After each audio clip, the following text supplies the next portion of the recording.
to Talking Weird. And now, from a cabin deep in the Northwoods, your hosts, Dr. Dean Bertram and Jen Durrell.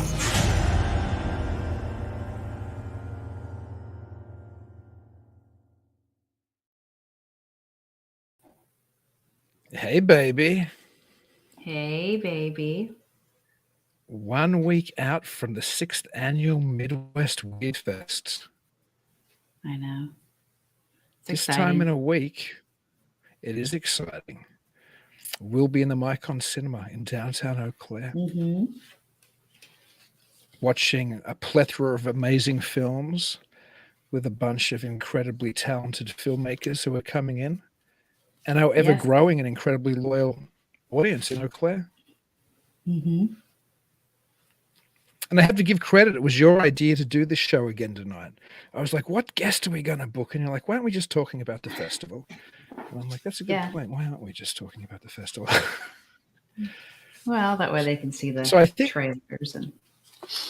Yeah. So I think that's what we're going to do, right? You're just going to guide us through the program of the 6th annual MidWest WeirdFest.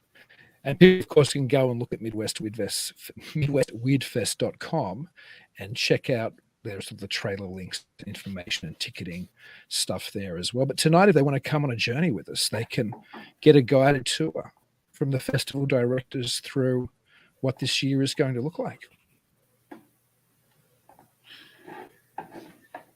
Okay, so you want me to go ahead and... We want to kick off with... let's kick off with the opening night film, I guess.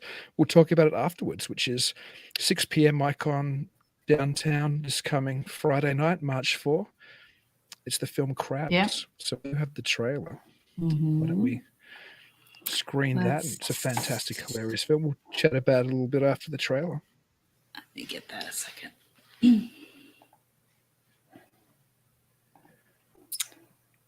And the director is coming in for that film, which is fantastic news. Piers Berelsheimer. He's the writer and the director. Mm-hmm. He'll be coming to present and a Q&A. An awful lot of the films this year, as we'll talk about as we go through, have cast and crew coming to chat about the film afterwards. And that's one of the most fantastic things I think about the festival is how many filmmakers we get there, get to have that immediate engagement with the audience. So when you come to MidWest WeirdFest, it's just not like going to a Cineplex. You actually get to... I have too many tabs open. That's my problem. That's okay. Okay. Let's watch the Crabs trailer. Babe, you gotta take a picture with this. Just be quick. Yeah.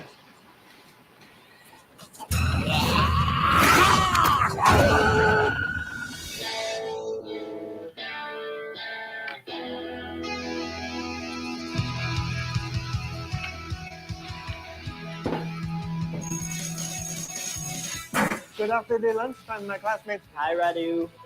All available units. We have a 19243. A dead whale washed up with a nasty slice in its belly. Oh, sure as hell wasn't no shark in there. Yeah, I'm guessing not. Something's out there. That's for damn sure.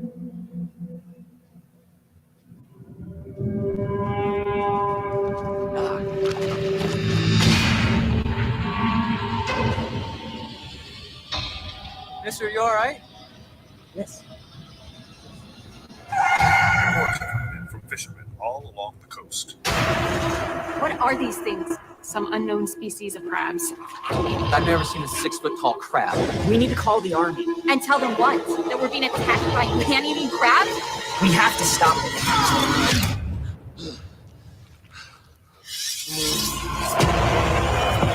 So these perfectly adapted animals are now supercharged. And what can stop something so jacked up? Another perfectly evolved predator. Let's do this.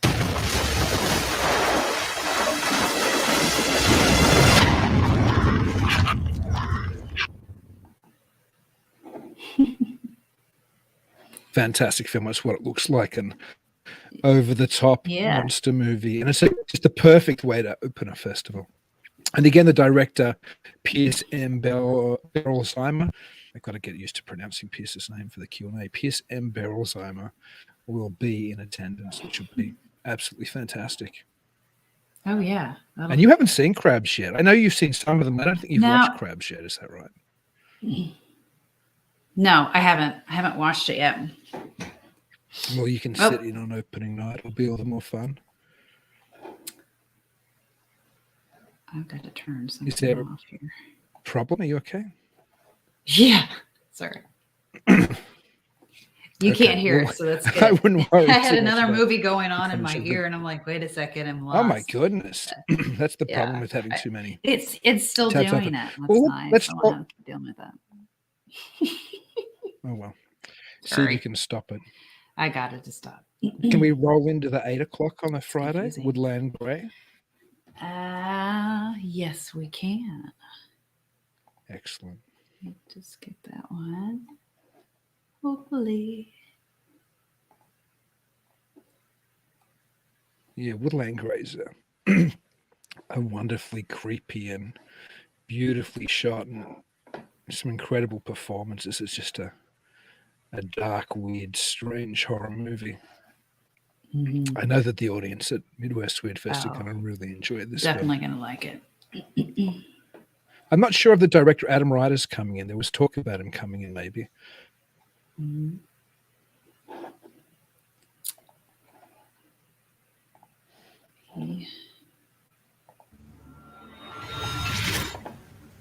don't know how long I've been here, but I saw it. I don't know why I came, but it tortures me. I built that shit. All I know is that when it's inside there, it leaves me alone. I know that doesn't sound rational. I know that.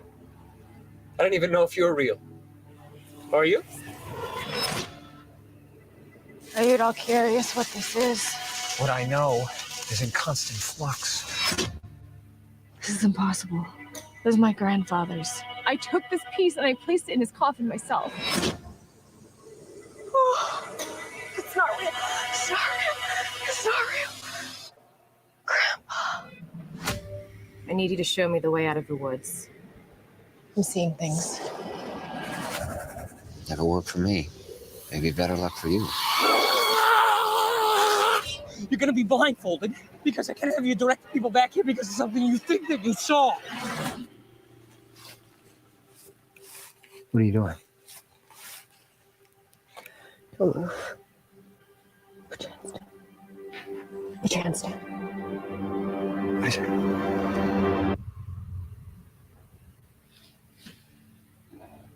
I know this makes me look like I'm a bad man. But I'm not. Not for this anyway.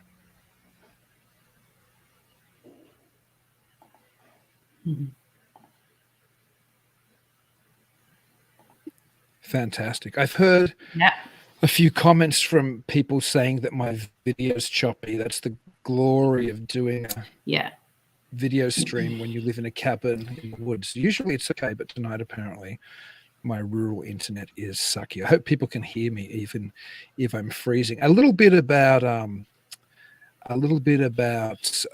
Woodland Grey, which is as you can probably tell, it's a terrifying and dark and very cryptic film. It's something I really enjoyed, but it's also playing with the short film Monsters Are Real, which is directed by Ron Hufstadter. Now, Ron's coming in for When Monsters Are Real, which is an incredible short film, also with a fairly heavy woodland component, very different to Woodland Grey, but also equally disturbing. But both of those films are, one of the producers is John Fallon. I've played films from John Fallon since I was running a night of horror in the early days in Sydney, Australia. So it's great to have a couple movies that John Fallon, who's runs Arrow in the Head, which is part of the Joe Blow family. In fact, we've also got a short film or a short web series from another Joe Blow property, I guess, and that's from the Paranormal Network, which is Mandy the Haunted Doll, which is part of the We Want to Believe web series. So that's something that we're playing, directed by Jason Hewlett. That plays later in the Paranormal Shorts, which I'm sure we will get to. Anyway, this year at MidWest WeirdFest, as we've expanded, sometimes the audience are going to have to face that dilemma, which often comes at a larger film festival. And that is, what film are they going to watch? Because at 10 o'clock on the Friday night, 10 p.m. Friday, March 4, we have two amazing films. We have Light Ships from John Harrigan, who's been on this show a number of times, an incredible occult or magical ritual director who imbibes his films with, or imbues his films rather, with all kinds of esoteric messaging. And I mean, I know I certainly went on somewhat of a subconscious trip myself when I watched that movie. I felt it really affecting my brain state. But we're also playing a film from a festival alumni we've played twice before at MidWest WeirdFest. We played The Deep Ones last year, and we played The Chair a couple of years before. Chad Ferrin. I've also programmed some of Chad's films at festivals in Australia. Chad, I think, is one of the most interesting directors working in the horror thriller speculative type genres today. And I think Nightcaller, which we're screening at 10 p.m. opposite Light Ships, is probably my favorite work of his yet. It's a crime noir, come giallo, slasher, serial killer film. It's very dark, hilarious in moments, as sometimes Ferrin's work is. Definitely worth seeing as well. So I wouldn't want to have to be an audience member making that choice, but you've got two amazing films at 10 on the Friday night to choose from. So why don't we play, since I just spoke about Nightcaller, why don't we play Chad's trailer first, and then we can come back to Light Ships. Hang on a second. Which one? Unless you have, well, play, no, unless you have Light Ships. If you have Light Ships ready to go. I think I have it up because, yeah, hang on a second. Okay. Yeah, let's do John Harrigan's incredible film Light Ships, based on the writings of UFO contactee Marianne Ryder.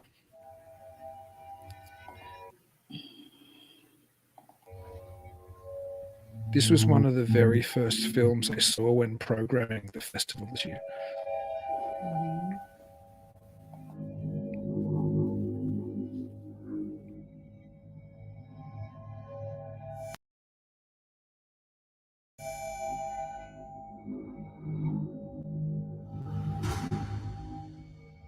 Did you ever think that you'd end up here? None of us did.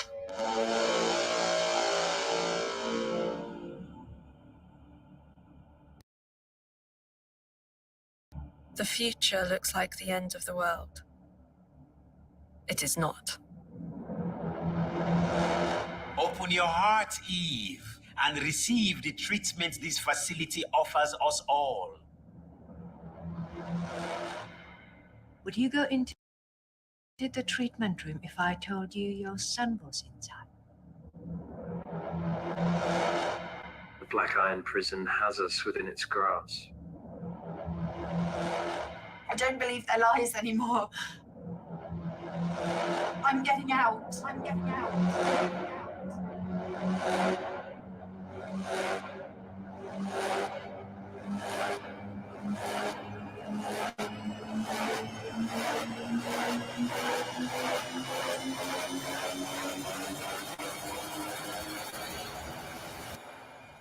The time has come for you to know who you are.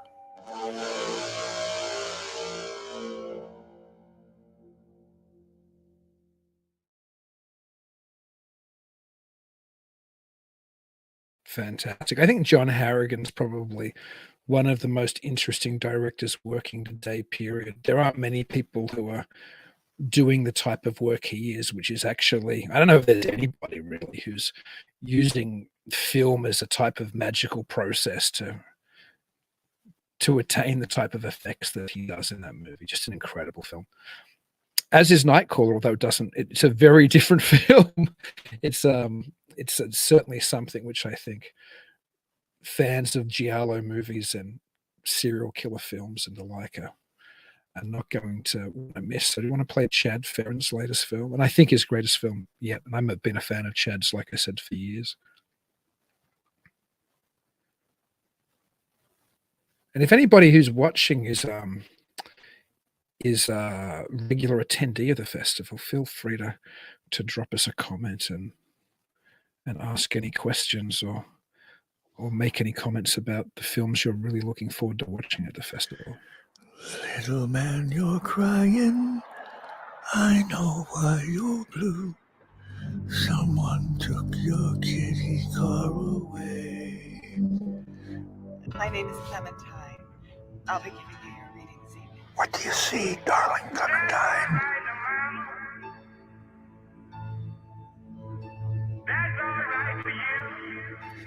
Danger. I saw a murder.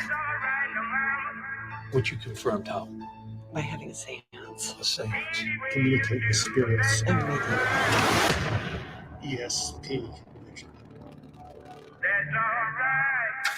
Brought them to a house in the valley where they found parts of the girl's body. The killer had dismembered her just moments before we arrived.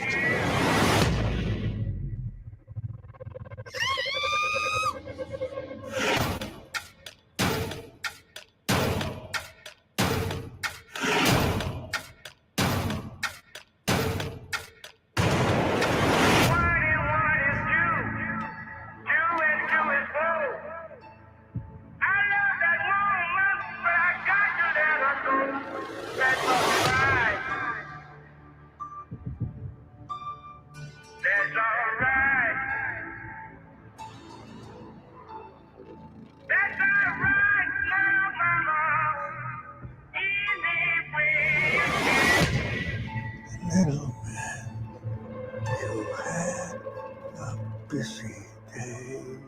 Make Daddy proud.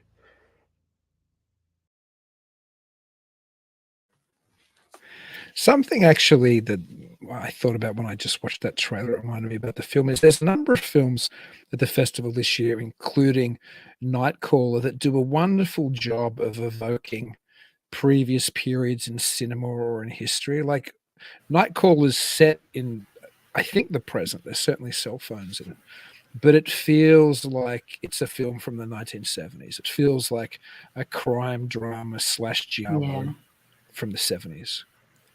Yeah, Which is that's a good trailer too. Fantastic. Steve Dayton. It is a great trailer. Steve Dayton, whose film we're just about to talk about, actually, just commented. We're about to talk about Give, Steve, and he said Nightcaller looks awesome. It is. It's a fantastic. And Steve Dayton's film's awesome as well, which is Give. Is that what we're up to now in the program? Let me see. No, we're going to talk about the documentary. Before that, well, there's the shorts programs. I don't know how we want to talk about the shorts programs. How do you want to deal with that, Jen? You're driving the boat tonight. Here, let me get to that page real quick. Okay, well, at 12 p.m. the next day is the first of so 12 p.m. Saturday, March 5 is the first of the sessions. Yeah. 4 short film blocks. There's also short films playing before a lot of the features, but we have 4 separate short film blocks, all of different themes, and often usually dealing with films of a specific genre or type. And on Saturday at 12 p.m. we have Paranormal Visions, which is a mix of paranormal themed either experimental or narrative films, but also documentaries. I don't know what trailer you're playing now. Just to cue me. It's not a trailer. Oh, you're showing the program. Awesome. Okay, so we can go down and we can look at them together. So the first off the bat is Love You in the Morning, which is this spectacular, very evocative, moving music video, which I included in the program there because I know it really made me think about the way we touch each other's lives, sometimes even after death and beyond.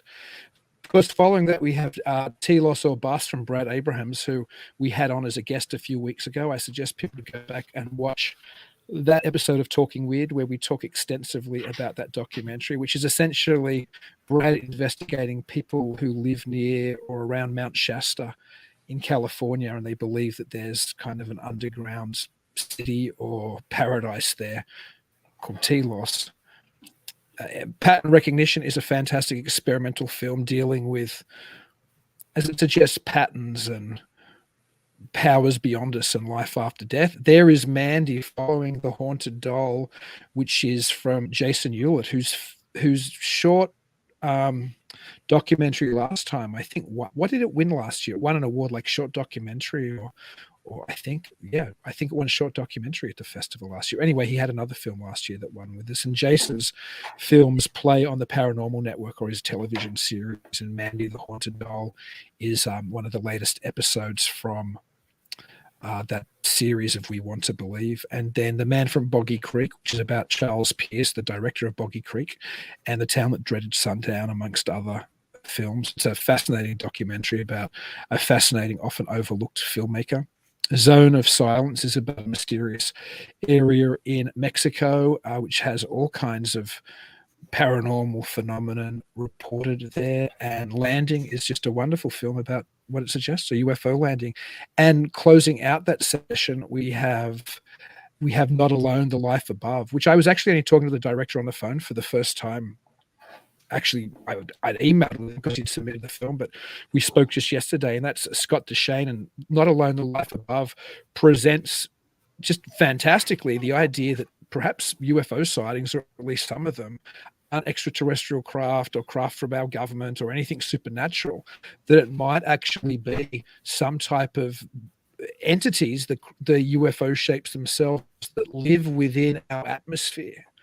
So some of these shapes that people see might be biological entities. And I think that it makes a pretty convincing case. I'm not sure if I don't think even Scott would say it covered all aspects of the UFO phenomena, but it certainly covers that aspect.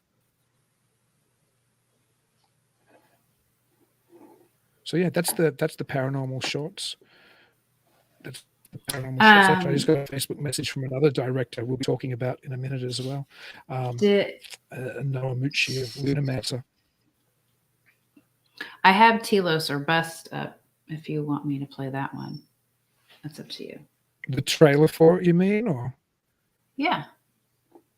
Yeah, sure. We can play the trailer for that. And then let's go straight into the history of metal and horror. Okay.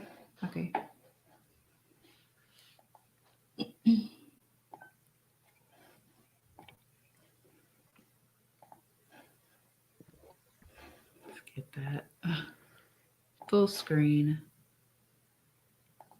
And again, I would encourage anybody who's interested in this film to go back and check out the interview with Brad Abrahams on Talking Weird from a couple of weeks ago, because we go quite into depth on this and his other films. We're also playing another short film of his. I'm in Mount Shasta, right? I am the presence of Archangel Michael sweeping forth throughout the earth. Well, let me put it this way. All planets are hollow, with ascended beings living inside the planet. The great thing about Mount Shasta is you can be as nutty as possible. There's still other people that are going to be crazier. The term that people have applied to Mount Shasta as a vortex of energies, of interdimensional portals, of UFO contactees. And then you have the Telos myth. What is Telos? Telos is the inner earth city that is underneath Mount Shasta. I take people into Telos through inner earth entrances that I've discovered. When Lemuria sank, only 25,000 people were able to make it into Telos. They had gained their immortality. They learned the futility of war. There's no prisons in Telos. There's no depression in Telos. You would say that you were in paradise.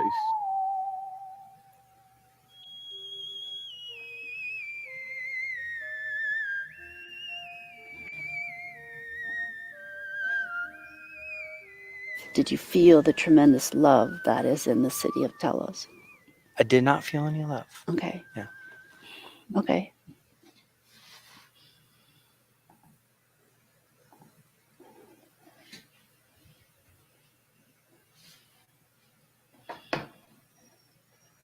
That was Brad's trailer, obviously, for Slam Dance, which Yeah. I also played it.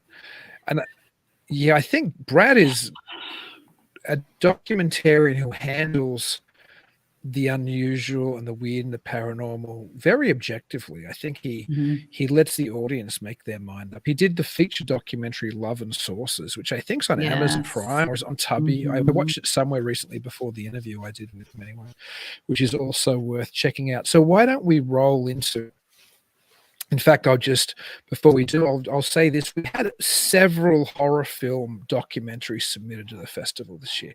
They were all wonderful. They were all totally captivating, but there was something about this documentary, The History of Metal and Horror, that I just could not play. It's fantastic. It has, as you'll see in the trailer, everybody from John Carpenter to Tom Savini to all kinds of heavy metal artists, and it essentially talks about the merging of those two, well, that music genre and that film genre, metal and horror. And it's loaded with clips from various films and commentary from, again, all the luminaries of both of those genres you could imagine. So let's have a look at that trailer. Okay. Play. What is the history of metal and horror? Let's find out.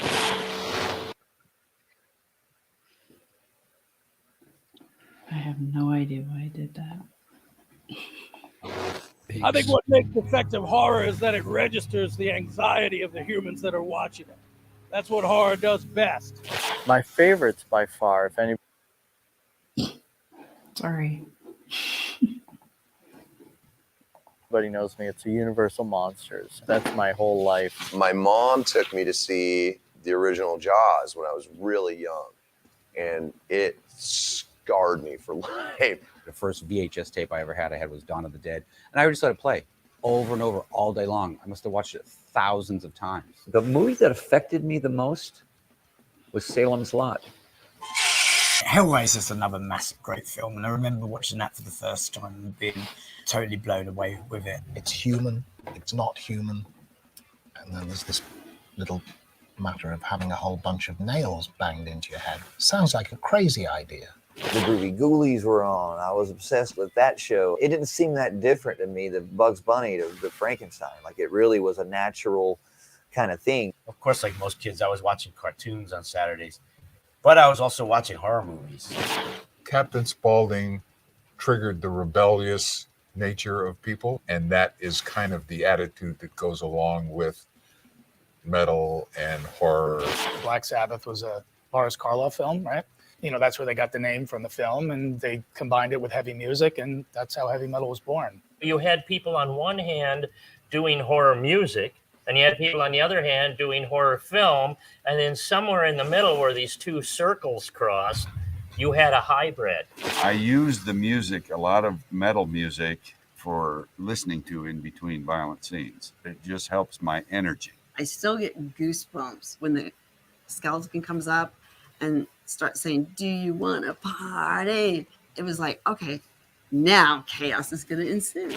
For years and years, I've been a fan of Metallica. I just think they're awesome.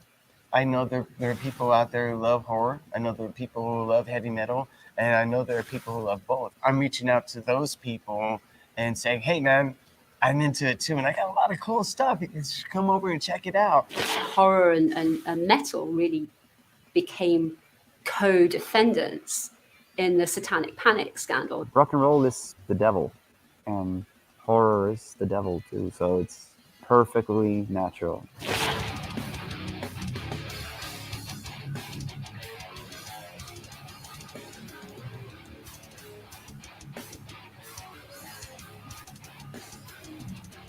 Metal and horror, a perfect match.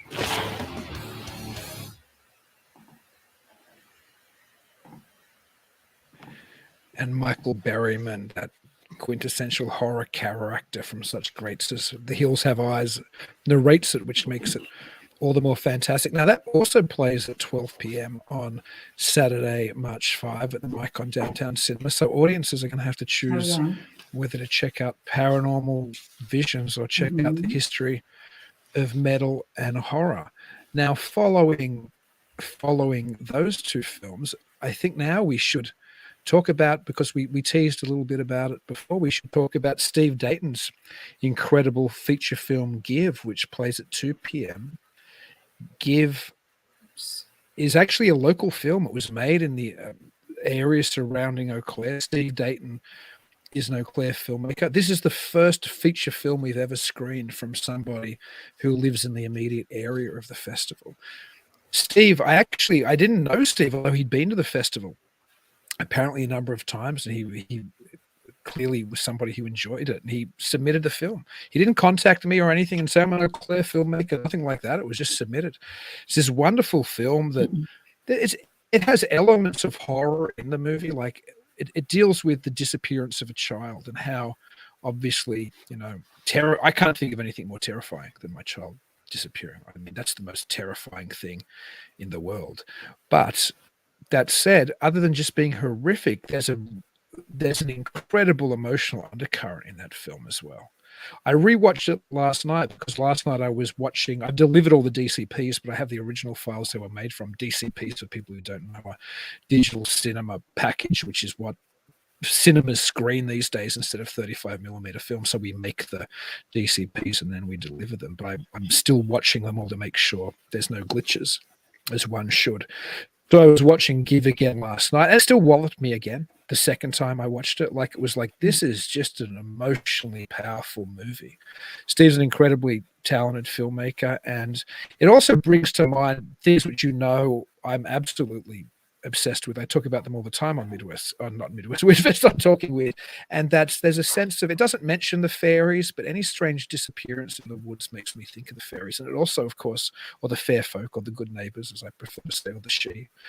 And it also made me think of David Paulides' Missing 411 tales, which often involve people just flat up and vanishing in the woods. And I haven't talked to Steve about that, but when I Q&A at the festival, I'm sure that'll be a topic that will come up. As you know, I won't be able to resist talking about that. Now, also playing when Give plays are the horror and sci-fi shorts this year. So I don't know if you want to go through all of them, or if we, as you can imagine, I think I'm super proud of the horror and sci-fi program every year at the festival. I mean, obviously it has what you would imagine, horror and science fiction in it, but the strength of the short films in the program this year, as in previous years, it's feature film level. It's just short films, and in many ways far more interesting than the traditional feature films that you just might consume on Netflix or at the Cineplex.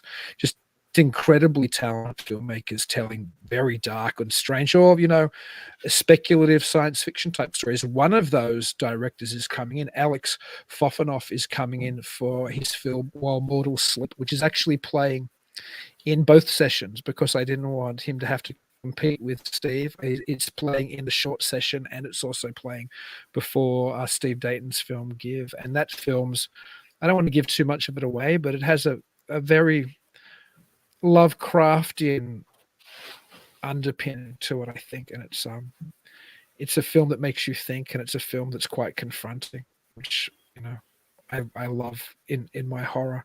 But that whole session is just amazing. The short horror sci-fi, and then it's competing against Steve's film, both at 2 p.m. Whatever you choose, you're going to be in for a treat. So, audience wins either way. Should we move on to the 4 p.m.? Did you want me to show Give? Oh, I forgot we didn't play the trailer. I was trailer? too busy ranting about how much I love the film. Yes, please play the Give trailer. Please do. I love the film, and I just underestimated and let you play the trailer. Goodness gracious. Gotta get it full screen here. And play.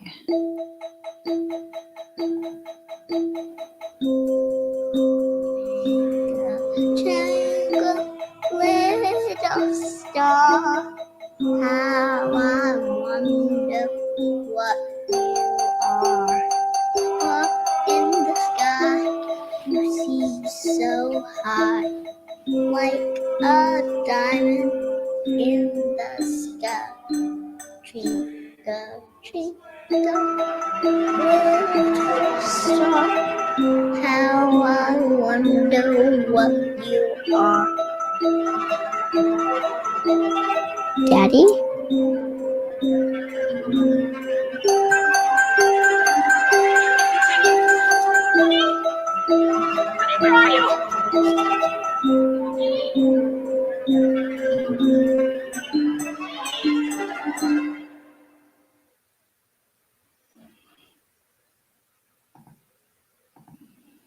and Steve Dayton will be there to Q&A. I believe he'll probably have some of his cast and crew as well. And that's 2 p.m. at Micon Downtown Cinema next Saturday, March 5. So let's now roll straight into the 4 p.m. I have, which is the world premiere. Oh, you want to show something else? Well, there was another one that I have up already that is one of the good shorts. It's right after History of Metal and They're all good. Horror. Every short's good. There isn't a bad short at the festival. So play what's the trailer? Hang on, I'm trying to get this to like stop playing. Okay. Hang Well, on a anyway, I sec. think Jen's going to play a trailer from a short that plays in the Yeah. horror and sci-fi. We've had different programs over the years. Like every year I've kind of mixed up the programming depending what comes in guides my sense of what the short program should be about. But we've always had a horror science fiction short section or shorts block from year one. That's the only thing that's never changed. Because there's so much incredible content being made by filmmakers in both those genres. Then I shall begin. I'm Margot K. Juby, and for the past 2/3 of my life, I've been Gilles de Rais's representative on Earth. He was the first serial killer in recorded history, accused of heresy, black magic, child abduction, and murder. I just felt that Gilles de Rais was innocent. I could never shake that feeling off. So.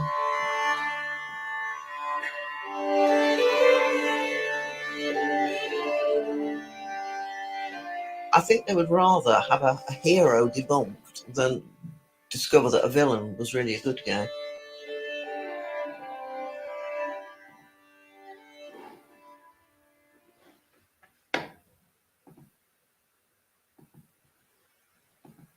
Well, that documentary didn't by really go Gilles de into it Rais too much. actually plays. That documentary actually plays with the history of horror and metal. I thought you were going to play a short from the sci-fi horror section, but the Martyr is fantastic. It's about the dark supposed serial killer who I think was meant to have inspired the Bluebeard type fairy tale, and it's an incredible documentary. And like I said, a lot of shorts do play before features and documentary features and narrative features, and that one plays before the history of metal and horror at 12 p.m. It's in the Micon Downtown Cinema, Saturday, March the 5th at midday. So now shall we roll into Hair Trigger, which we have the world premiere of? I'm so delighted that we're world premiering this film at the festival. It's like I think I wrote the program notes. It's like if you could imagine Quentin Tarantino decided to do his take of the Texas Chainsaw Massacre. It's like this wonderful combination of crime caper come rural horror film, and it's set in the 90s, so it's a Tarantino type period piece in a way. That's certainly the period, when Reservoir Dogs and Pulp Fiction came out, and it has that type of feel. And the cast are amazing. Some of the cast are going to be there, I believe, as well at the screening, and so is the director will be there as well, who is Stephen G. Werkel, will be at the festival, as will the DOP and editor Joe Greening. And as we'll see in the trailer, you'll see the lead actress Emily Carlson, who does just an incredible job, and another one of the lead males, Alex Garlick, who's amazing as well. So I can't wait to world premiere that film at MidWest WeirdFest at 4 p.m. next Saturday, March the 5th. Super exciting. Let's play the trailer, and it's a kick-ass film. The audience are going to just adore it. So much fun.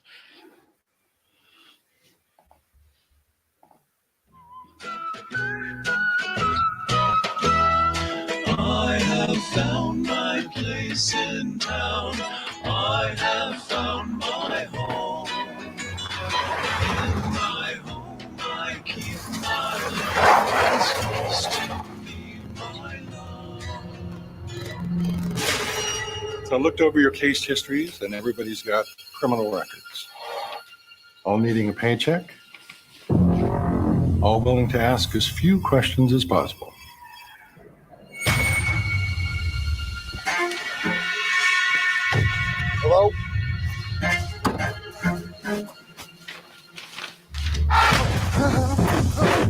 Whatever is happening right now, somebody is up to something. And I don't think authorities are involved. Maybe Godmother's ripping us off. Or maybe it's one of us.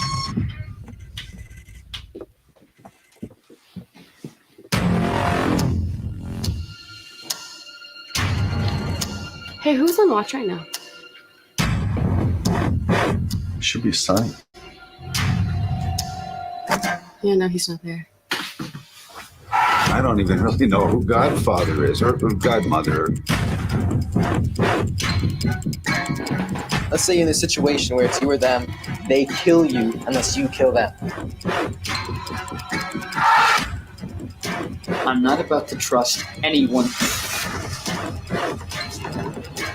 If there's anyone here that I don't like, it's you. We are not picking sides.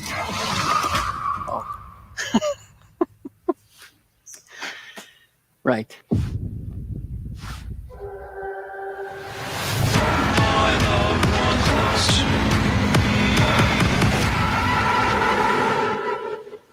My love.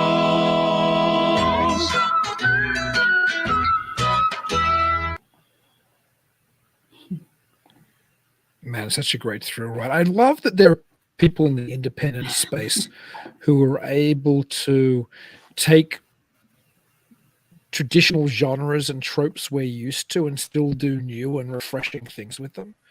Like, I would rather see Head Trigger than any Hollywood movie. When I watched that movie, I was just like, this is just spectacular. Why isn't Hollywood doing stuff like this? It reminds me when Hollywood was doing cool stuff in the late 80s, early 90s, when people like Quentin Tarantino and Spike Lee and Steven Soderbergh were in their prime and were punching out these incredible movies. Anyway, you can still see those incredible movies at MidWest WeirdFest and meet the directors and the cast members. Can't do that at a Cineplex. Anyway, following, of course, we have another world premiere, Alien Abduction Answers. And we've had John Yost, the director, and he's the subject of his documentary as well. He and Whitley Strieber are probably front and center as the two most featured abductees in that documentary. And also Alana Rebellia is as well. She's this is how I found out about the movie. Most films I play at the festival are submitted through Film Freeway, but I found out about this festival when Alana, who's been coming to the festival, I think since year 2, said, hey, check out this trailer. You might recognize a couple of faces in it. She sent me a trailer and I'm watching. I'm like, that's Whitley Strieber. This looks amazing. This is like, an alien abduction doco. And then Alana pops up on screen, a regular attendee of MidWest WeirdFest who's been coming with a season pass, I think, since year 2. Anyway, I got to see the film, and we were fortunate enough to be able to world premiere it this year. And if people are interested after seeing the trailer and want to know more about it, we talked to John Yost just a couple of weeks ago at MidWest WeirdFest quite extensively about the movie. Now, he'll be there to intro and Q&A. Alana will be there. Debs Buller will be there as well. She's another featured abductee, she does workings as well, like hypno-regression type workings and spiritual type workings. I think I think you're friends on Facebook with Debs Buller as well, right? I think we both are anyway. We're mutual friends with her. Maybe not. Maybe anyway. She features in the film extensively. She's great as well. All of these people have all these fascinating stories about their non-human encounters. So do we want to play a trailer for Alien Abduction Answers? Yeah.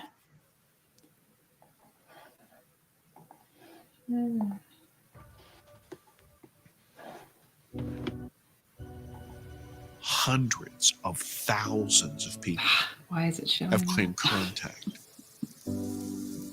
That will change you. It changed me. Lost in between two worlds and two dreams.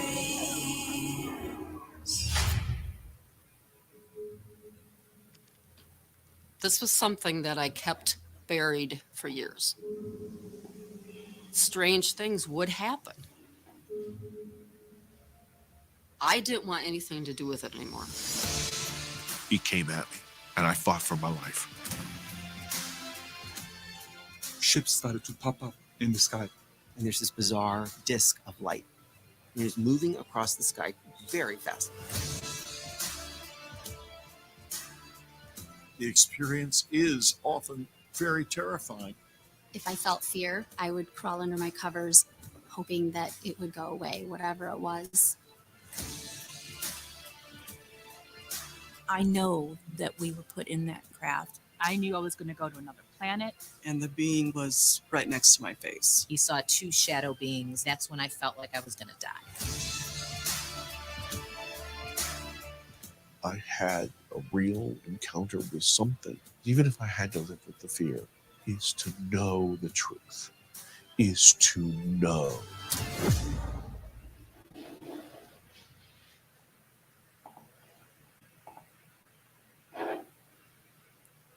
I got to figure out how to get that Vimeo thing off the top. It's like, uh-oh. Oh well, but what a fantastic! I don't know how.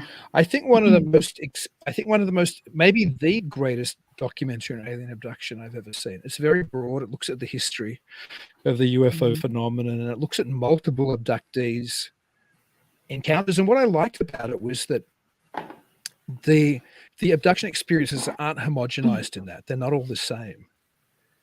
Yeah. And when I've talked to abductees and had conversations with individual abductees, it's normally far stranger and far broader than when you read a UFO book from one specific abduction researcher who tends to want to put everything in the same box. Like they are they're so interesting because of their diversity and their strangeness. And I think that documentary captures that, along with along with the general, just sometimes terror, sometimes enlightenment of that these people go through. Fantastic. Anyway, 6 p.m. March 5, Micon Downtown Cinema, part of MidWest WeirdFest. World premiere. Don't miss Alien Abduction Answers. What did you think of the film? Have any comments? Oh, I really liked it. Ranting enough about movies. No, I really liked it. I thought it was interesting how everybody had different stories, different encounters. I mean, yeah. No, me too. Me too. Well, why don't do we want to roll straight into the 8 p.m. on the Saturday night? Reed's Point. Have you got that trailer ready to go? And we've got the director of that, of this wonderful horror film, Dale Fabrica from, he's coming in from Hollywood. And one of the female leads was actually born and raised in Wisconsin. I think she's LA based as well. Now, Madison Ekstrom, she's also coming in for the festival. So it'll be awesome to have an actress and a director there for Reed's Point. It's a film about the Jersey Devil, which is one of my favorite. I don't know if you can call it a cryptid. I know some people do. It's more of a strange, supernatural, paranormal phenomenon. Yeah. Perhaps all cryptids are strange, supernatural, paranormal phenomena. Anyway, I really dug this film. So do you want to hit the trailer? Then we'll chat a little more about it afterwards.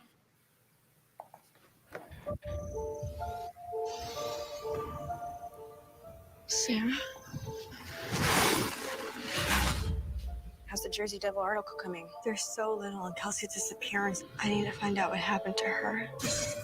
You two kids ain't here trying to track down the Jersey Devil, are you? The Reed family, the story goes they had 12 kids. When she got pregnant with the 13th, she cursed it, right?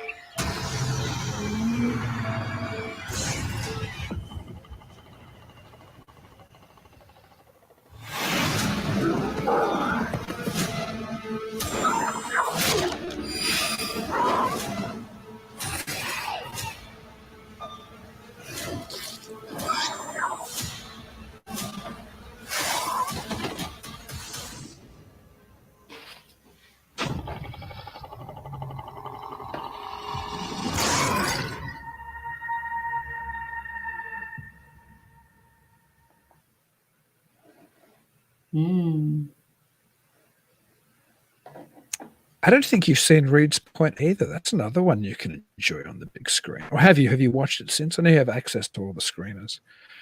Yeah, there's several that I need to watch beforehand. I've got them on my Or list. watch there, enjoy them there. That's the thing for me. I mean, by the time I get to the festival, I've seen most of the features I'm playing at least 2 times, because I watch it when I program it, and then I watch it again when I check the DCP. But usually it's more than that. I've normally seen them like almost 3 times, and so it's like I don't necessarily feel the need to sit in there as much. But it's so much fun to sit in there when you haven't watched a movie multiple times at the festival. There's some I'll sit in for. I won't say which ones they are. I'm always busy doing stuff anyway. But there's a couple I plan on sitting in for this year, even though I've seen them, because I want to see them on the big screen. Reed's Point will be a lot of fun on the big screen. And come and see Dale and Madison as well, and chat to the director and one of the female leads. Again, it's an experience you can't get at the Megaplex. Plus, it's a film about the Jersey Devil. I don't really need to say much more than that. But then at 10 p.m., we're going into that territory again where audience members are going to have to make a choice again between 2 amazing films. What trailer do you have teed up? Oh, we'll talk about the one we don't have a trailer for, because it's so brand new. We don't even have a trailer for it. It's And the Boys Struck Gold, which I love playing. One of the things I love about MidWest WeirdFest is it just isn't just horror and paranormal and science fiction. I have the ability as a programmer, because of the nature of the fest, as our mission is to play anything offbeat or strange or weird. And this film reminded me of Wes Anderson in the early days, before the over stylization of the later Wes Anderson, who I still also love. It felt like Bottle Rocket, and it also felt like, have you ever seen the noir-esque high school drama? Who's the director of the movie Brick? I don't want to say it because I'll get his name wrong. He also directed one of the recent Star Wars movies, and amongst other things. Anyway, Brick was the film that this movie reminded me of as well. It's a mystery buddy caper film. And the wonderful thing is we have the director, Jim Murtaugh, and we also have the producer, who they're both the stars. So the director, Jim Murtaugh, is also is the lead, and his co-star is Colin Van Hoek, I think you pronounce his name. And they're actually cousins in real life, Jim and Collie, and they're coming to the festival. And this is, I think, this might even be its first festival screening. It's very early on in its screening as well. But for people who are fans of that early kind of Wes Anderson quirkiness, or people who like a very strange mystery, and The Boy Struck Gold is the film for you. It's absolutely fantastic. I loved it. It's a little bit outside of what you normally might see at MidWest WeirdFest, but every year I like to do 1 or 2 films a little bit outside of what most of the program is, and this is definitely one of them. I love this film. I love it. This might be one of the ones I'm watching on the big screen, but don't tell anybody. I love this movie. Anyway, also, the only hard thing is going to be is upstairs. Upstairs, we're playing It Hatched, which hits some of my favorite notes as well. It has Rosemary Baby-esque elements. Roman Polanski's film, one of the greatest horror films ever made, and one of my favorite films ever made. And it also deals with, I guess, the fair folk in a way, or if not the fair folk, those other older type creatures who dance with us and haunt us and interfere with us. And it's a combination of one of my favorite horror films and my idea or my interest in older belief systems about these coexistent beings. Anyway, let's screen It Hatched. Okay. The trailer, I mean, if you have it ready. So we're not going to actually screen It Hatched now. People have to come to MidWest WeirdFest to see that. Do you remember that pile of furniture in the basement? Underneath it, there was a hole. What do you mean hole?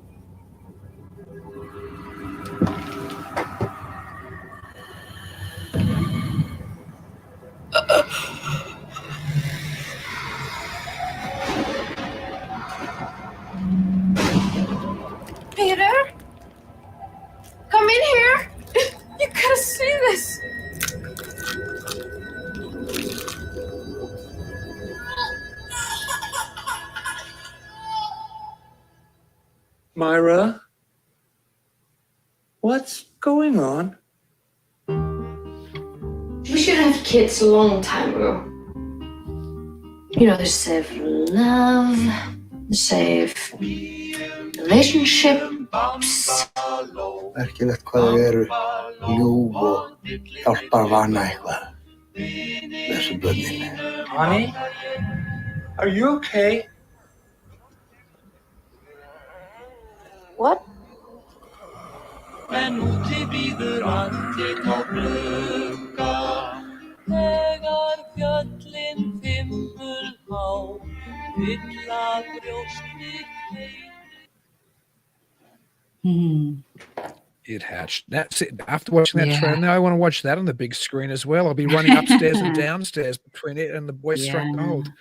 But yeah, a film from Iceland, which I think captures some of the strangeness of the beliefs there. Because in that part of the world, there's still we've talked about on the show before, there's still, like in parts of Ireland, a genuine belief in these older non-human entities that coexist with us. And that's obviously Well, a that- horrific take on that type of story.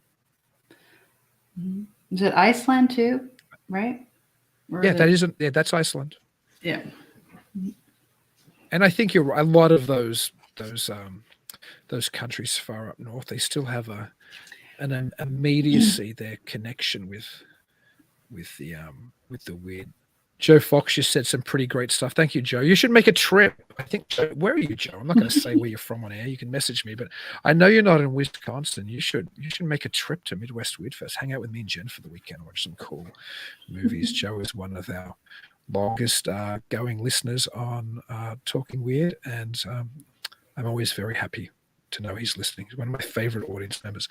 Okay, let's go. Well, yes, now we're in Sunday. We just wrapped up Saturday. Now we're in the final day of the fest, March 6th, the Micon downtown. And so at midday, we start with Strange Snippets, which is it's kind of a catch-all short program, really. Shorts program 3. It has a lot of underground, experimental, just strange and out there films.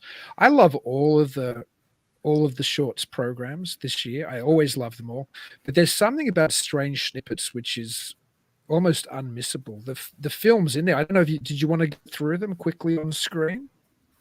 I know we didn't do that with horror, but maybe we should just quickly bang through some of them, because I'll try to do this as quick as I can, looking at the program while you bring it up. I'll start with we have 2 music videos from Jeff Hilliard. We have Multitude, which starts this session, and we also have another one of his music videos, I think, plays before Nightcrawler. Anyway, he's hilarious. He plays this kind of over the top white trash figure, and his music videos are super well produced. He reminds me kind of like a Weird Al Yankovic, but with his own music, like you know, really comedic, but great tunes, great songs, great visuals.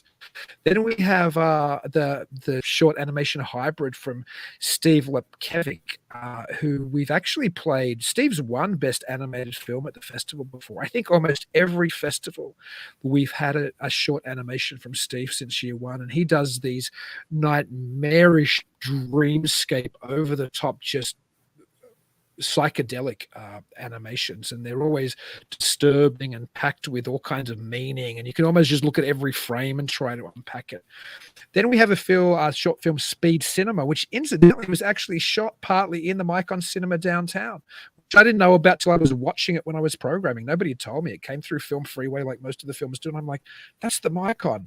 That's from Ben Krebik, I think you pronounce Ben's name. Ben is a filmmaker from Minneapolis. I think he was raised in Eau Claire, and he's coming to the festival, so he'll be there to introduce. It'll Help the Plants Grow, which is a spectacular experimental narrative film, which packs some real emotional punch as well, even though it's quite a strange film. Wonderful performances, though. I almost can't talk about it without giving away. Hunting Rabbits is an amazing animation by Kayla Keena. It takes its impetus from, I suppose, paintings of that medieval era. Like it's like a medieval painting come to life with these rabbits that go hunting, and there's all these kind of hybrid creatures, and it's a beautiful animation.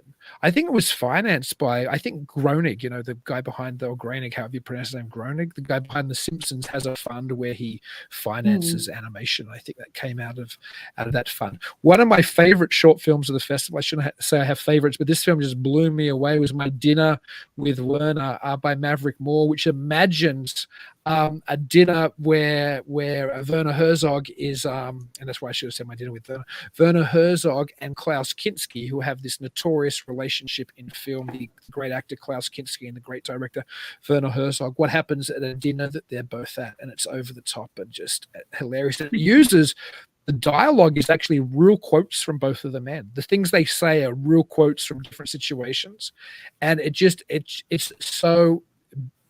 so shit crazy when you watch it. It's hard to believe that these men actually said these things, but they did. Bare Naked Truths is a pilot for a series about naked models, and Amy Powell, the director and I believe writer of that, is coming in as well, and it's hilarious. It looks at what naked models are thinking while they're sitting up on the podium being drawn by art classes. Absolutely fantastic.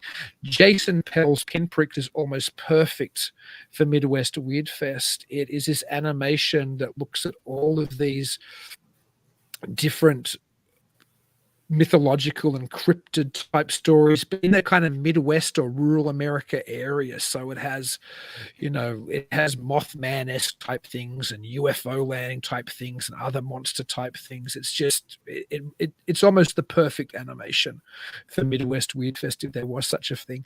Pillow Fright's a wonderful, hilarious short film by Hunter Hopewell, a very talented director, that it kind of goes off on a crazy imaginal journey of what happens, which I've experienced myself in life, when the man and the woman who cohabitate have a disagreement about pillows on beds and where they should be kept. You girls, you love putting pillows on beds, lots of pillows. I never quite understood that, but that's what this film is about.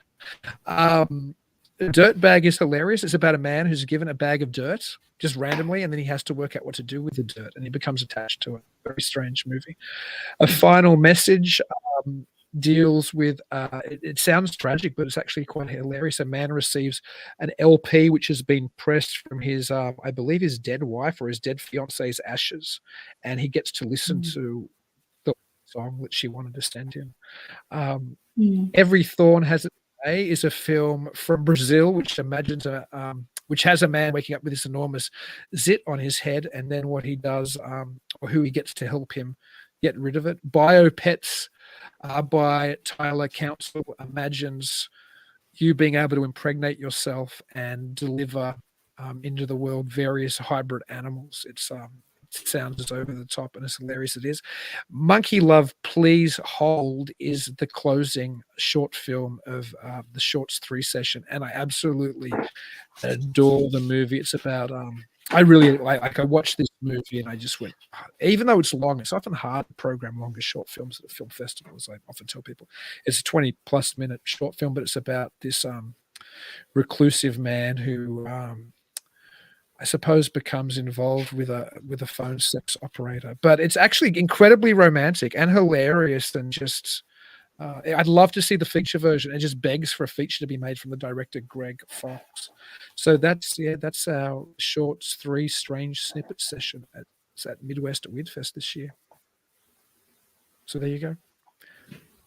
So I guess now we're powering through. Now we have the 2 p.m. Have you got a Planet B234 trailer there to play? By the incredible director Keely Sheridan. Keely's also an actress who stars in The Last Frankenstein, which we'll be getting up to in a minute. And it didn't even ring. I programmed both of the films. It didn't occur to me that I obviously don't remember every actor's name in every film. I think I'd seen The Last Frankenstein first, and then when I programmed Planet B234, I didn't know that Keely, the star of one, was the the director of the other. They were submitted by different people. Planet B234 stars Jorge Luna, who I believe co-wrote, and it's an incredibly emotional lo-fi sci-fi journey about a man who has to deal with the long-distance relationship with his son, who he obviously doesn't have primary placement of, and he kind of develops this science fiction fantasy world in which to deal with the terrible difficulties of that long-distance father-son relationship. Incredibly moving film. Probably one of the greatest lo-fi sci-fi movies I've ever seen. I'm a big fan of the lo-fi sci-fi genre, meaning films with these big ideas, but they're shot at a very human level. They don't need the effects of a Star Wars or a 2001 Space Odyssey or a Star Trek to bring home the emotional resonance. And this film resonates hard. Let's play the trailer if you've got it there. Spectacular movie.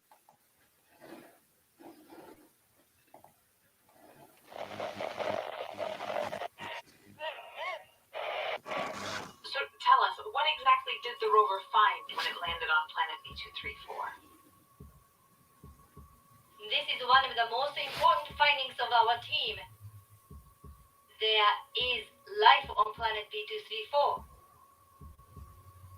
All of this looks exactly the same as Earth.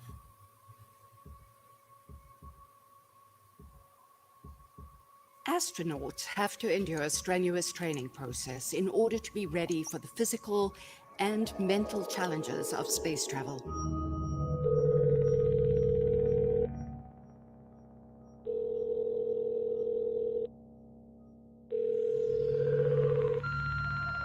The Cetus mission that will take astronauts to planet B234 is a special case.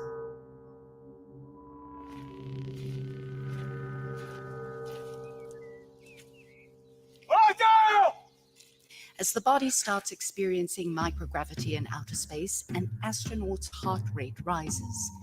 The lack of gravity allows for a redistribution of fluids in the body, while also allowing the cardiovascular system to become weakened.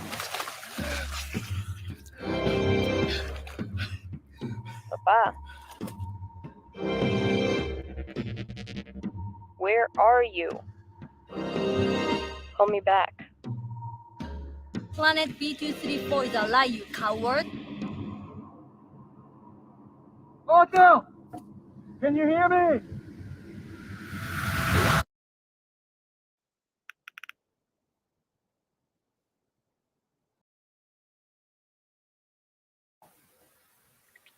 Just a spectacular film. I was super moved by that movie when I saw it. There's a few films actually which deal with, maybe it's because I'm a parent and so these things resonate with me. But we mentioned Give before by Steve Dayton, that deals with, the importance of the child and the father relationship, and as does this movie. But Planet B234 is screening against another film at the festival, Brian Cunningham's The Fall of Usher. Did you get a trailer for The Fall of Usher? Yeah. Okay, I'll talk about it a little bit and then you can play. We actually played another film based on Poe's Usher book last year, Lady Usher. They're entirely different films. Like, it goes to show how you can run with an idea and they don't have to resemble each other at all. The Fall of Usher also, I think, draws on a number of Poe's stories as its influence. I was watching it and I'm really enjoying it, as I enjoy Poe adaptations. But my goodness, was I hammered by some of the twists in the movie. Like, not just hammered, I'm somebody who's pretty, I'll walk into a movie like Shutter Island by Scorsese and I'll know in the first 5 minutes what the twist is. I remember back in the day and just being bored waiting for the twist to appear in the denouement. So I pride myself in usually knowing. I mean, I'm a film programmer. I see so much film, it's hard to get me with a twist. This movie not only pounded me like surprise psychologically, and you could look back and you could see totally how it made sense. I shouldn't be saying that, everybody will be looking for them now, but there's twists and twists in this movie, as well as probably one of the most potent emotional twists I've ever seen in any movie with a twist. So not just a psychological, oh, you got me, like just pounded by this movie. To be honest, it beat the bejeebers out of me. Like at the end, I was actually like harrowed. Just an incredible movie. So let's play the trailer for The Fall of Usher.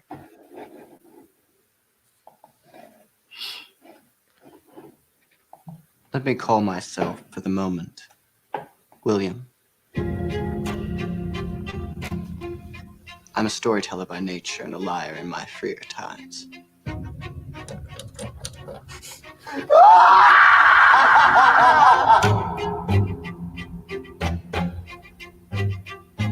No part of what I convey is true, but every part is truthful. You will come to despise me, and your revulsion will be rightly warranted, I swear it. Now, however, by way of staying execution and mitigating these accusations against me, I offer this sad history.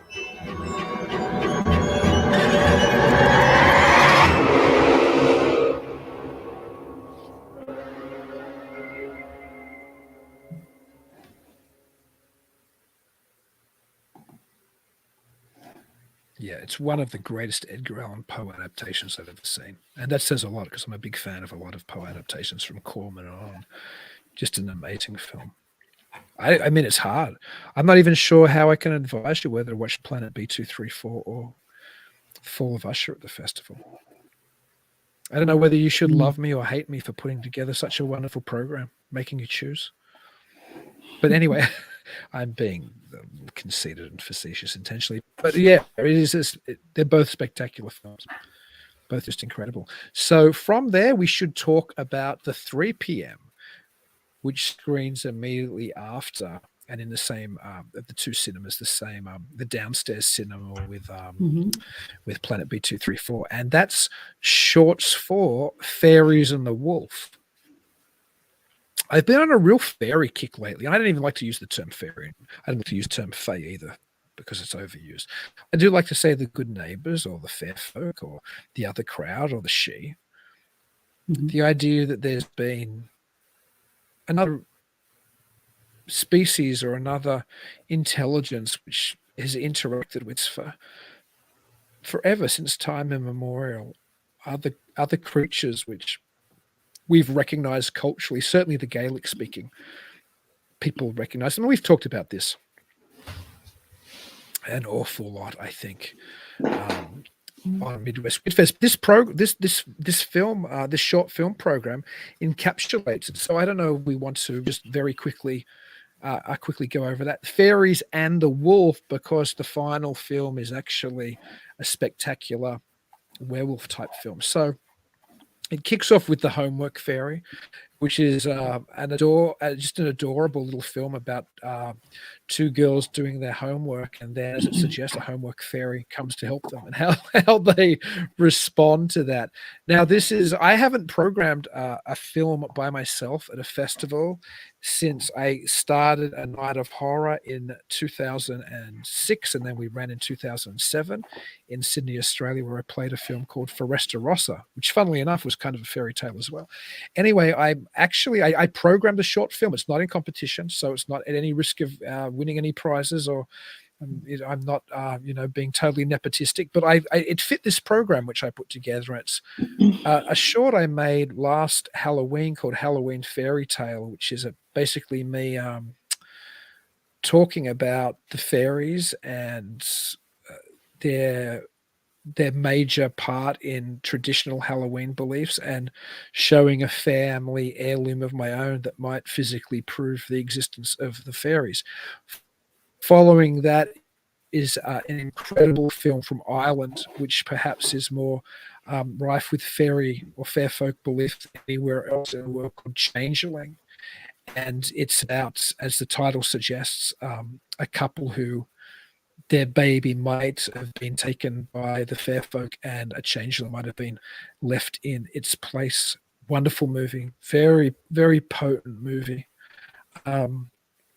After that is Good Neighbors, which again, it references obviously the fair folk, although it's an adaptation, I guess, of the Shoemaker and the Elves fairy tale, which is well known, about people who probably know that tale know that the elves come out at night and do the shoemaker's work, and this is a kind of a modern spin on that tale. Very powerful movie. The end is another one of those endings that hammers you, which I always enjoy.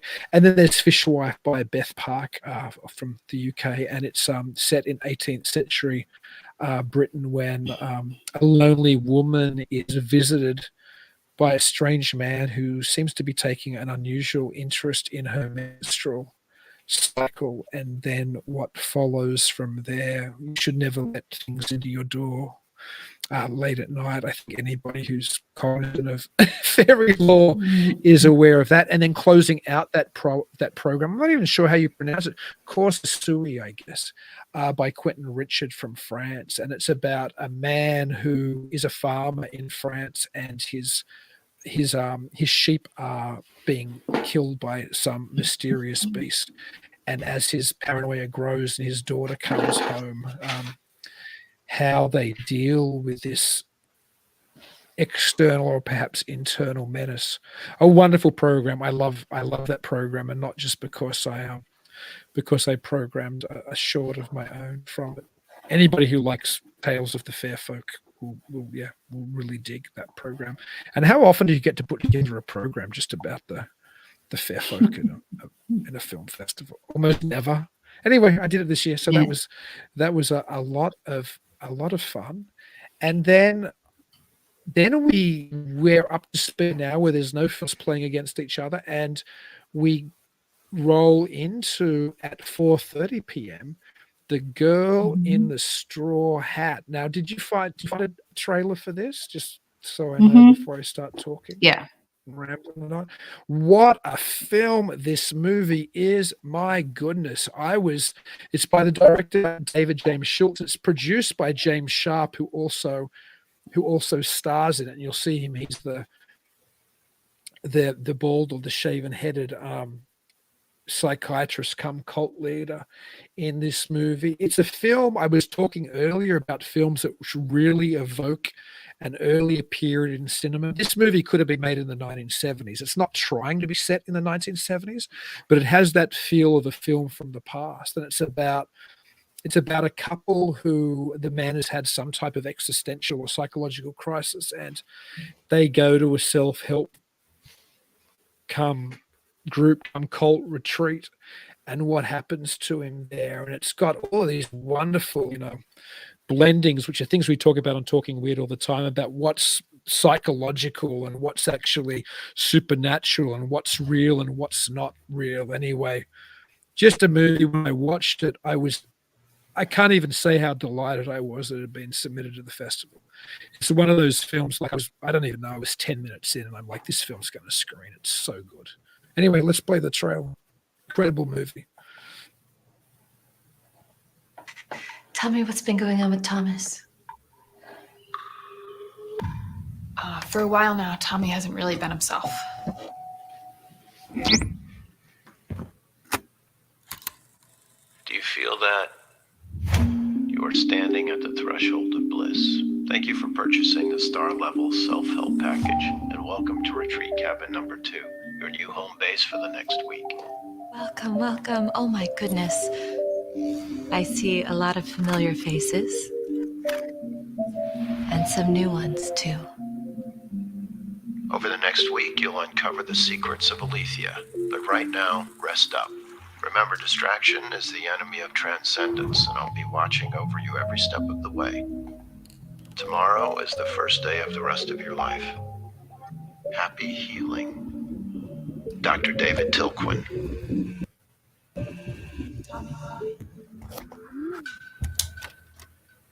I think we should leave. Children, lock the chain. When did you stop taking your medication?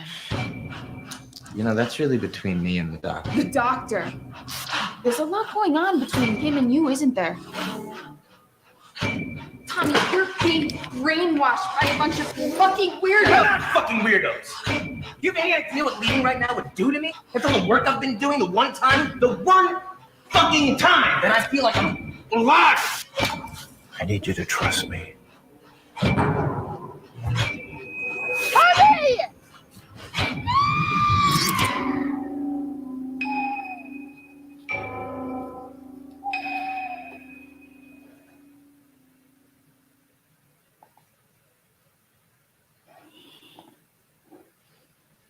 The director of that film, David James Schultz, he's a better director than almost anybody you're going to see from a studio Hollywood film. And I guarantee that movie looks like $1 million, but I know independent filmmaking, that did not cost them a fortune to make because they were smart. I can just tell by what I know about that film. It's an incredible movie. You're not going to see a psychological / supernatural thriller like that ever come out of a studio anymore, at least until there's a change again, like we had that great scene change I was talking about in the late 80s, early 90s. An incredible movie. Yeah. I mean, I'm serious. You're not going to see a better movie than that on a cinema screen anywhere in America at the moment by any Hollywood film maker. An awesome film. Anyway, I can't rant about it more than that. And that's sincere. I watched that movie and I'm like, what on earth? This film should be like opening on, 500 cinema screens. It shouldn't be playing at, just little genre festivals. This is an incredible motion picture, and it is. It's an amazing film. Amazing performances, amazing direction, amazing set design, amazing cinematography, just a beautiful, clever film. So people should come and see that movie if they're anywhere in the Eau Claire area. Even if you're not, come and hang out with Jen and I at the festival. Amongst all the filmmakers and actors and everybody else, it's worth spending a weekend of your life in Eau Claire. Be one of the greatest events you've ever been to. I'm being somewhat considered there, but it's a heck of an event. MidWest WeirdFest is a lot of fun. Okay, so let's roll on to, we're almost at the end of the festival now. Now we're at the last Frankenstein. And as I mentioned before, the director of Planet B234, Keely Sheridan, is one of the female leads in this movie, and she's just phenomenal in this film. Absolutely incredible. As all the performances, it's a great ensemble cast. And as the title suggests, it's obviously, not a reimagining, because it's not retelling the original Frankenstein movie. It's imagining that a descendant of the original Dr. Frankenstein is still operating today. And it's brutal, and the physical special effects are fantastic. The story's clever. It grabbed me by the throat. It was another one of those. We get a lot of horror films submitted to MidWest WeirdFest. We probably had, I don't even know how many horror films, hundreds of horror films submitted this year. And The Last Frankenstein grabbed me by the throat from the very beginning. I knew this had a home at the festival. Especially if you're a fan of the Frankenstein monster and you want to see what the Frankenstein family is still up to today. So anyway, let's play the trailer for The Last Frankenstein, directed by David Weaver, by the way, another incredibly talented director. These people need to be given Hollywood budgets. We don't know that'll happen, and we have to move on. Someone should try it. Make it work. Where I am now, I don't know if it would still be possible. I'm getting older, and I'm not accomplishing anything I need to. Do what you know you should do.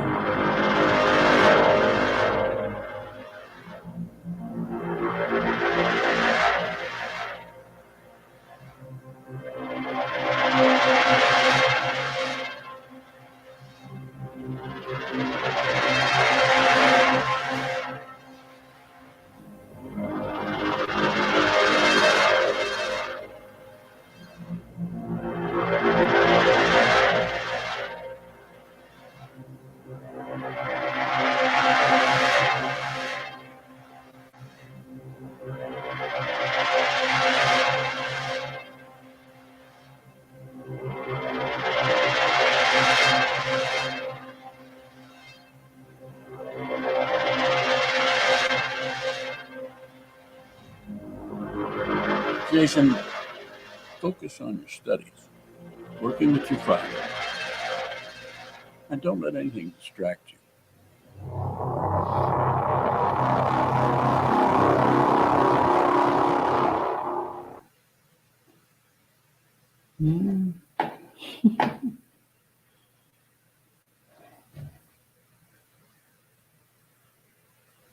As I was just saying, rising soon. It's just fantastic. It's another one of those films that doesn't feel like, it feels like a film out of its time almost. It feels like something that could have been. been made at a more vigorous time of filmmaking. And there still is vigor in filmmaking. It's just all in this independent space. I'm so bored. I did a podcast the other day on the pop culture podcast. I think it's called. Really fun. I'd be a guest on that show. But I was complaining there on how boring most movies are now. I just can't handle another Avengers movie or another Spider. And I was a fanboy. I loved all these superhero movies initially. But it's just like Hollywood's ran out of any innovation. But it's happening at the indie level.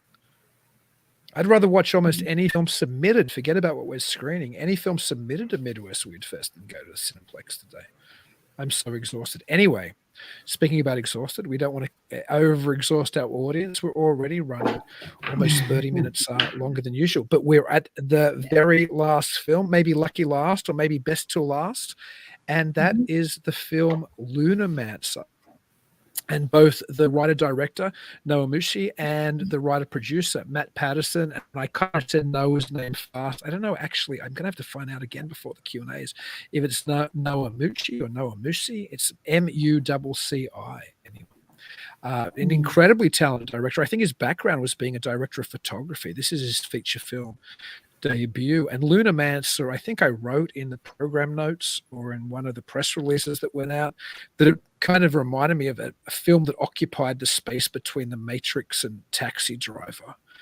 Like it imagines this realm which is kind of controlled by the titular character, the Lunamancer, where reality can be bent and shaped by him. But he's the key antagonist. The key protagonist is trying to find out what happened to his sister, and the sister seems to have been taken by the Lunamancer. And then he becomes, it's Taxi Driver-esque. He has crowbars taped to his forearms instead of a handgun, and he goes out in this kind of, this kind of rampage to get his sister back. It's a fantastic movie. It's and again lo-fi sci-fi, like I was talking about Planet B234. You can sometimes do so much more with less, where the landscape of where they shot it, this kind of decaying urban landscape, and the lead character moving through it trying to find his sister just evokes all these kind of potent feelings. Anyway, let's play the trailer. If you've got Lunamancer there, I'm assuming you do.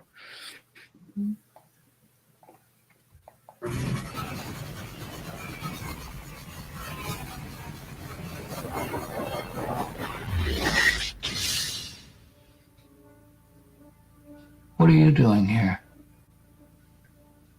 I'm here to find my sister. Say you find her. Then what? I bring her back.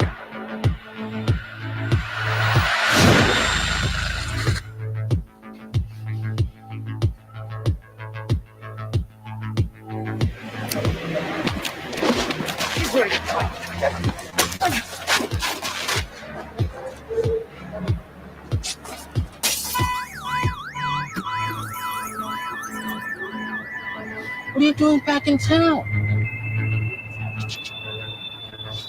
Why do you have my car? It's good to see you. I felt Sue go through something. It's really painful.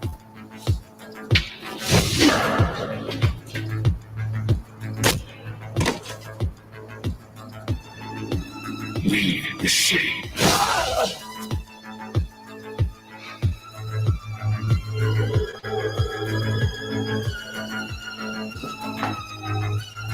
You either embrace who you are or you fight it. Everybody's something.